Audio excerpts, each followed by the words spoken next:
नमस्कार, आप देख रहे हैं समाधान इंडिया और मैं हूं आपके साथ विकास यादव।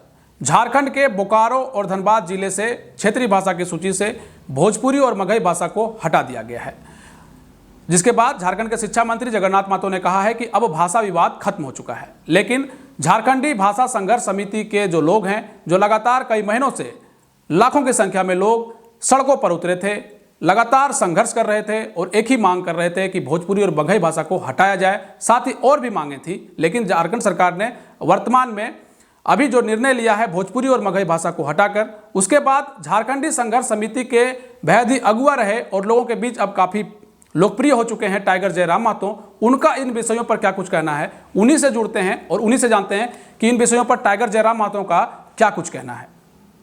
इस वक्त हमारे साथ फोन लाइन पर जुड़ गए हैं टाइगर जयराम महतो। टाइगर जयराम जी, हमारी आवाज जा रही है आपके पास? जी जी सर, अच्छी तरह आपकी आवाज आ रही है जी। बोकारो एवं धनबाद से क्षेत्रीय भाषा की सूची से मगही और भोजपुरी को वापस ले लिया गया, हटा दिया गया है। बधाई हो आपको, क्या कहेंगे? सर, पहली बात तो क्रांतिकारी जब तक निश्चित लक्ष्य ना मिले वे खुशहाली नहीं मनाते हैं, तो हम तो इसको कहीं ना कहीं पूर्णता नहीं लेंगे। हाँ, अपने माताओं बहनों, अपने युवा साथियों, क्रांतिकारियों को धन्यवाद देंगे जिनके संघर्ष से हमें पहली सीढ़ी मिली है। लेकिन मंजिल अभी दूर है और लड़ाई हमारी निरंतर जारी रहेगी। जगन्नाथ महतो शिक्षा मंत्री प्रेस कॉन्फ्रेंस करते हैं और आप लोगों को कहते हैं कि जो झारखंडी भाषा संघर्ष समिति के लोग हैं उन्हें राजनीति वो लोग कर रहे हैं, ऐसा वो कहते हैं। और वो ये भी कहते हैं कि ये एक तरीके से क्या मानते हैं आपकी, क्योंकि सरकार के खेमे में कहीं ना कहीं जगन्नाथ महतो ने भी इस बात को उठाया था। अब जयराम महतो और आपकी टीम जो है वो भी संघर्ष कर रही है, क्या कहेंगे इसको लेकर के आप? सबसे पहले हम आदरणीय मंत्री जी का सम्मान करते हैं और उन्हें संदेश देना चाहेंगे कि मंत्री जी थोड़ा सा जहमत उठाइए और 2019 का लोकसभा चुनाव को देखिए। आपके प्रत्येक प्रचार में जयराम महतो एक छोटा सा स्टार प्रचारक के रूप में था, तो कहीं ना कहीं आप दिग्भ्रमित ना हो। हमने 8वीं क्लास में पढ़ा है कि सवाल सत्ता से किया जाता है। आप सत्ता में हैं, हम युवा हैं, हम जानकार हैं, सवाल आपसे करेंगे। और जो जहमत उठाने बोलिए, मेरे सोशल मीडिया को खंगालिए। मैंने जगन्नाथ महतो के मंत्री बनने पे भारत का संविधान उपहार दिया था और विधायक बनने पे भारत की संसद यह कहते हुए दिया था कि श्रीमान आपको हम संसद में देखना चाहते हैं। तो अगर जगन्नाथ महतो मुझ पर आरोप लगाते हैं तो कहीं ना कहीं उनके आरोप निराधार है, क्योंकि मैंने जगन्नाथ महतो के लिए बहुत मेहनत किया है। रहा सवाल आज का, तो मैंने आपको पुनः रिपीट करना चाहूंगा, मैंने 8वीं कक्षा में पढ़ा है कि प्रश्न सरकार से होता है, सवाल सत्ता पक्ष से होता है। तो हम अगर जगन्नाथ महतो पे सवाल करते हैं तो ये मेरा संवैधानिक अधिकार है। अच्छा, एक बात बताइए, आप बोकारो और धनबाद में जिस तरह से आंदोलन की आग जली, अब जगन्नाथ महतो शिक्षा मंत्री ये भी कह रहे हैं कि अगर आंदोलन करने वालों लोग को अगर इतनी हिम्मत है तो पलामू, चतरा और गढ़वा में भी जो है जाकर के हटा दें भोजपुरी मगही को। देखिए, पहली बात कि जब तक गढ़वा पलामू के लोग हमें वहां नहीं बुलाएंगे, हम एक बात उनको क्लियर करना चाहेंगे। आदरणीय मंत्री जी का सम्मान करते हुए उन्होंने जहां जहां लोगों ने मुझे बुलाया है मैं वहां गया हूं। अगर लोग मुझे तालिबान भी बुलाएंगे कि यहाँ के लोगों को मोटिवेट करना है तो मैं तालिबान जाऊंगा, बशर्ते मेरा भाड़ा, मेरा किराया, मेरा खर्च मैंने उन्हें वहन करना हो, क्योंकि मैं एक निर्धन छात्र हूँ। तो पलामू के लोग अगर मेरा वहन करेंगे, वे मुझे अगर आमंत्रण करेंगे तो मैं पलामू स्वीकार करूंगा। मैं 13 तारीख को गोड्डा में हूँ, आपका कुछ दिन बाद मैं कोल्हान में हूँ। तो आदरणीय मंत्री जी को संदेश होगा, ये जहां झारखंड में लगी है, आप निश्चिंत रहें, हर जगह चिंगारी लेके जाने का काम करेंगे। आगे की क्या रणनीति है? भाषा आंदोलन के बाद अब नियोजन नीति, खतियान आधारित नियोजन नीति की बात हो रही है, इसको लेकर के क्या कहेंगे? बिल्कुल, उसको लेकर हम लोग पूर्णतः कटिबद्ध हैं, प्रतिबद्ध हैं और लयबद्ध हैं कि अब जो अगली पड़ाव आएगी श्रीमान, वह खतियान आधारित नियोजन नीति, स्थानीय नीति, उद्योग नीति और विस्थापन नीति, इन चीजों, हाँ बिल्कुल, विस्थापन नीति इसलिए आवश्यक है क्योंकि आज झारखंड की सरजमी पर सैकड़ों कल कारखाने बने, सैकड़ों डैम बने, जो लोग विस्थापित हुए हैं आज दर बदर की ठोकरें खा रहे हैं, उनका कोई स्थान नहीं है। तो कहीं ना कहीं उनके लिए भी आज तक कोई नीति नहीं बन पाई है। इसलिए उद्योग नीति और विस्थापन नीति, ये दो नई लाइनें मैं नियोजन नीति और स्थान नीति के साथ जोड़ना चाहूंगा और इसे सरकार को तय करना होगा, नहीं तो झारखंड बनने का मकसद अधूरा है, अधूरा है, अधूरा है। अच्छा, एक सवाल आपसे हम और लेंगे। भोजपुरी मगही के हट जाने के बाद जो भोजपुरी मगही के पक्ष के वाले लोग थे, उसमें से एक नाम आ रहा है अभी कैलाश यादव का। वो कह रहे हैं कि सेपरेट स्टेट की मांग करेंगे, वो मगध राज की मांग करेंगे, राज्यपाल से मिलेंगे। क्या कहेंगे उन लोगों के लिए? पहली बात, आदरणीय कैलाश जी जो भी हैं, मैं उनको जानता नहीं हूं, ना मैंने उन्हें सुना है, मैं सुनना भी नहीं चाहता हूं, क्योंकि कोई लॉजिक नहीं है, उनके पास कोई तथ्य नहीं है, तर्क नहीं है। सबसे पहले उनको बोलिए 1981 में वे जगन्नाथ मिश्र जो बिहार के मुख्यमंत्री थे उनका स्टेटमेंट पढ़े। जगन्नाथ मिश्र ने सीधा कहा था कि भोजपुरी बोली है, कोई भाषा नहीं। तो वे मूर्खता की बातें ना करें, वे स्वयं बिहार के काबिल मुख्यमंत्री के बयान को पढ़े, आदरणीय जगन्नाथ मिश्र के 1981।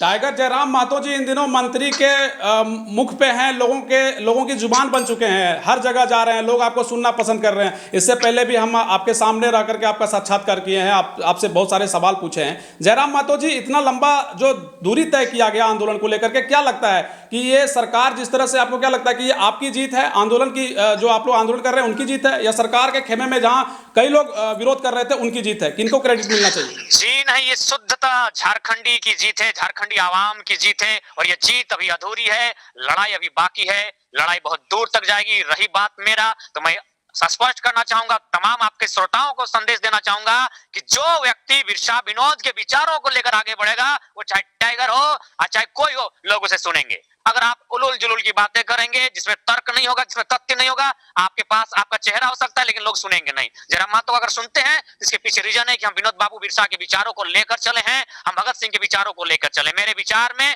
कहीं कोई त्रुटि नहीं है, मैं कोई व्यक्ति नहीं हूं, मैं कोई चेहरा नहीं हूं, और मुझे पसंद भी नहीं। मैं एक विचार बनकर रहना चाहता हूं, एक ऐसा विचार जो हमेशा जलता रहे, इनकलाब लाता रहे, गरीब शोषित पीड़ितों के हक अधिकार के लिए लड़ता रहे। एक अंतिम सवाल आपसे लेंगे जयराम जी, इन दिनों जो है क्षेत्रीय भाषा को लेकर, माफ करिएगा, जो क्षेत्रीय पार्टी है, कई लोग कह रहे हैं कि एक नए क्षेत्र पार्टी का निर्माण होने जा रहा है आने वाले समय में। आप ईमानदारी से मैं बताइए, क्योंकि इसको लेकर के हमने कई लोगों से बातचीत की है। कल ही झारखंड मुक्ति मोर्चा में हो सकता है बड़े बदलाव हो, जैसा कि बागी हुए अमित महतो ने भी बहुत कुछ कहा है। तो आपको क्या लगता है कि क्षेत्र पार्टी विकल्प के तौर पर उभरने वाली है, आने वाली है? और आप जैसे लोग जो अगुआ नेता के रूप में आप लोग उभरे हैं, तो क्या ये लीडरशिप देखने को मिलेगा या क्षेत्रीय पार्टी का निर्माण होगा?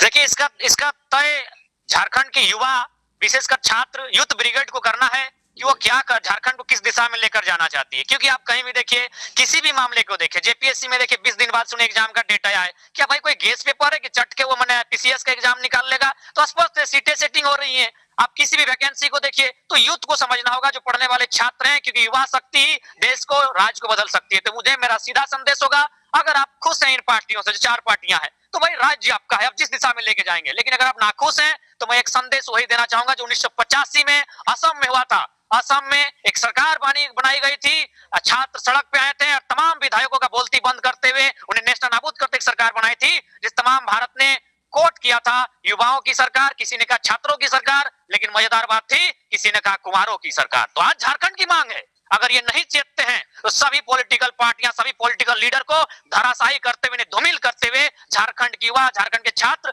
आगे आए, झारखंड की अस्मिता को बचाने के लिए, और असम के तर्ज पर एक ऐसी सरकार का निर्माण करें जो केवल और केवल झारखंड की बात करेगी, जहां पहला अधिकार किसी का होगा, यहाँ के जंगल, जमीन, भूभागों पर, यहाँ के कोयला के खदानों पर, तो झारखंडी का होगा। मेरा सीधा संदेश होगा झारखंडी आवाम को, और विशेष कर आने वाली युवा पीढ़ी को, जो आज पढ़ने के बाद मजबूर हो जा रही है अपने राज्य में पलायन करने को। अच्छा, आपको लगता है कि भाषा विवाद अब खत्म हो गया?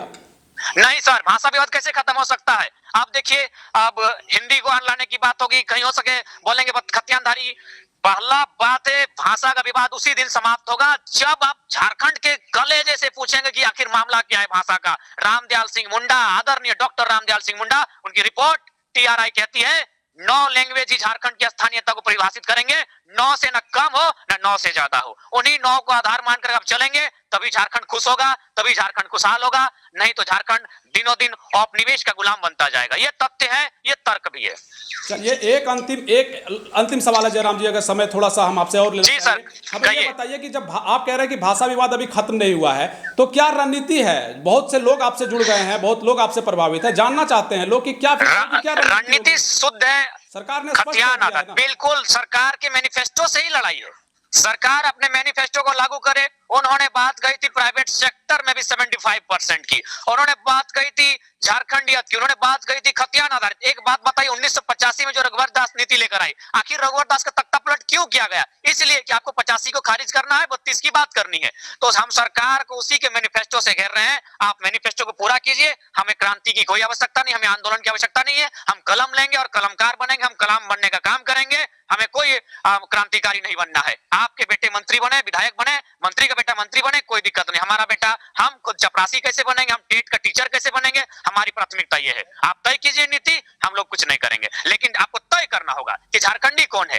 तंबू गाड़ने वाला भी झारखंडी नहीं होगा, और आपका खतियानदारी भी झारखंडी, अन्याय है। इसलिए तय करना होगा झारखंडी को। और मैं फिर से रिपीट करूंगा, मैं बेमनस्यता की बात नहीं करता हूं। यदि कुछ लोग इस भूभाग में सदियों से हैं और उनका इस भूभाग के अलावा कहीं अगर कुछ नहीं है तो सरकार सर्वे करे, उन्हें 5%, उससे ज्यादा नहीं होगा, वो क्राइटेरिया दिया जाए। बाकी मैं बेमिनिस्टा की बात नहीं करता हूं, लेकिन जो लोग दो आइडेंटिटी के साथ हैं यहाँ भी और अपने राज्यों में भी, उनके प्रति कोई सहानुभूति नहीं है। मतलब संघर्ष जारी रहेगा, यही कहना चाह रहे हैं आप? बिल्कुल संघर्ष जारी रहेगा, क्योंकि हमने आंखों के सामने देखा है निर्मलदा को, हमने आंखों के सामने देखा है शक्तिदा को, हमने विनोद बाबू को आंखों के सामने देखा है, हमने बिरसा को देखा नहीं है लेकिन उनको सुना है। तो कहीं ना कहीं ये चीजें जो हमारे पूर्वज, हमें हालांकि किन्हीं महापुरुषों को हमने देखा नहीं, मतलब हमारे बाप दादा बताते हैं उनको बारे में, तो उनको सुना है, उनको समझा है, हमने संघर्ष को देखा है, हमने बलिदान को देखा है, समझा है।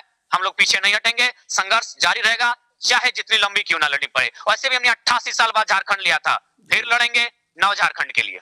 नव झारखंड के लिए। चलिए बहुत शुक्रिया आपका जयराम जी, आपसे मुलाकात होते रहेगी, आपका संदेश। धन्यवाद। और मैं भी तमाम झारखंडी भाषा संघर्ष समिति के माध्यम से समाधान न्यूज इंडिया का बधाई देना चाहूंगा। आपने प्रखरता के साथ, मुखरता के साथ हमारी बातों को रखा, क्योंकि कहीं ना कहीं न्यूज चैनल्स ने हमारे मुद्दों को डाइवर्ट करने का प्रयास किया, तो लेकिन आपने उसके विपरीत सच्चाई को दिखाया है, इसलिए आपका भी मैं बहुत बहुत तहे दिल से आभार प्रकट करता हूं। चलिए बहुत शुक्रिया जयराम जी, समय और वक्त देने के लिए। आगे भी मुलाकात होती रहेगी। बहुत बहुत धन्यवाद आपका, बहुत शुक्रिया। आपका भी धन्यवाद श्रीमान, आपको और आपके चैनल का भविष्य उज्जवल हो, हम कामना करते हैं। चलिए शुक्रिया सर, शुक्रिया, धन्यवाद।